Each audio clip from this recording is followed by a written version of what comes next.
Now I'm moving to the next stuff, which we'll get to talk about the pharmacology. So this is what is known as the cyanide poisoning.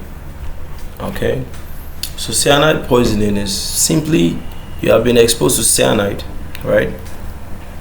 Excess dose, of course, so your body's actually getting poisoned by it.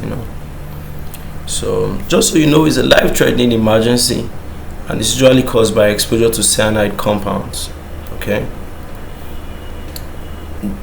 the refined compound or anything that actually has a lot of cyanide in it. So it usually blocks the body's ability to use oxygen. So symptoms could appear within minutes, like headaches. We'll talk about it. So what is cyanide?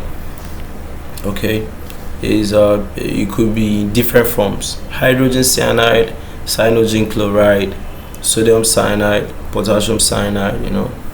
So it's mostly used in industries to make paper, textiles, plastics, metallurgy, in photography too.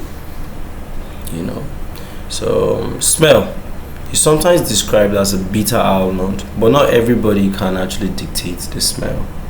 Do you understand?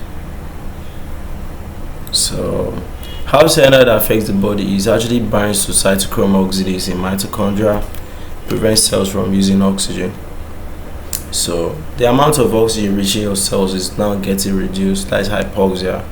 So it could also affect the brain and the heart. Okay, they're the most vulnerable, because they love oxygen so much. So once you reduce oxygen to these guys, there's a lot of crisis coming in. So symptoms: you're having headache, dizziness, rapid heart rate, shortness of breath, nausea and vomiting. Then for the late symptoms, you're having seizures, the heart rate is slowing up, low blood pressure, loss of consciousness, and also cardiac arrest. Okay, so diagnosis is based on the symptoms. You also do the lab tests to check out for the levels of lactate and metabolic acidosis. Okay, so you treat it by trying to remove the patient from what was actually giving them that cyanide. They provide 100% oxygen.